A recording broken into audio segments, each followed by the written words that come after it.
మా శ్రీనివాస్ యాదవ్ గారు చెప్పిన దాంతో నేను సంపూర్ణంగా ఏకీభవిస్తా ఉన్నా.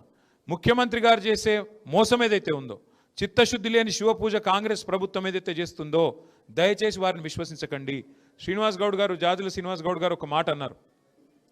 అన్న ఇది సుప్రీంకోర్టు లాన్లో ఒక మాట చెప్పినారు, అది ఎవరు చెప్పట్లేదు, 1992 విషయంలో అన్నారు. వారితో కూడా నేను విజ్ఞప్తి చేసేది ఏమంటే, ఈ దేశంలో ఈరోజు మనదొక్కటే కాదు, చాలా కోర్టు కేసులు నడుస్తూ ఉన్నాయి. మహారాష్ట్రలో అయితే ఎన్నికలు అయిపోయినాక రద్దు చేసిండ్రు.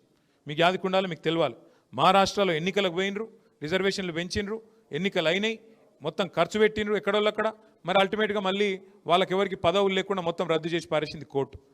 అల్టిమేట్గా దీని పరిష్కారం మీరు, నేను, ఎవరు ఏమనుకున్నా వాస్తవం ఏంది అంటే, ఇవాళ మోడీ గారు, రాహుల్ గాంధీ గారు ఛాయ్ తాగే లోపల కావాలంటే పరిష్కారం అయిపోతుంది. ఇద్దరు కూర్చొని వాళ్ళిద్దరు కనుక గట్టికి కూర్చుంటే, ఇద్దరికి కలిపితే ఇలా మిగతా వాళ్ళకి ఎన్ని సీట్లు ఉన్నాయన్నా 543లా ఎన్డీఏకు ఉన్నాయి, ఇండియా కూటమికి ఉన్నాయి. మిగతా వాళ్ళకు మా వాళ్ళందరికీ మిగిలినాయి 18. అండ్ల లేని వాళ్ళకి, ఇండ్ల లేని వాళ్ళకు మేము ఇవాళ మిగిలినాయి 18 సీట్లు మాత్రమే ఉన్నాయి. మరి వాళ్ళిద్దరూ కూడబలుకొని, ఇప్పుడు మీరు బీజేపీ మద్దతు పలికిందని కృష్ణయ్య గారు నాకు చెప్పారు.